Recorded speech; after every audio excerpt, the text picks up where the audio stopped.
এবছরই হচ্ছে বিপিএল, জানা গেল সময়।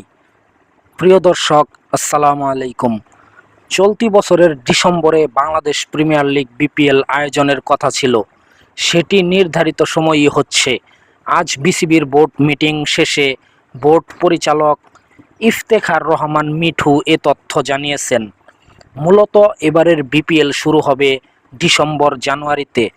5 বছরের জন্য দেওয়া হবে দলের মালিকানা।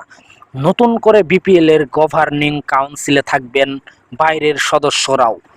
বিপিএল এর মাস 6 বাকি থাকলেও এখনও নিশ্চিত হওয়া যায়নি কয়টি ফ্র্যাঞ্চাইজি এই টুর্নামেন্টে অংশ নেবে। এমনকি কোন ফ্র্যাঞ্চাইজি থাকছে তাও নিশ্চিত নয়।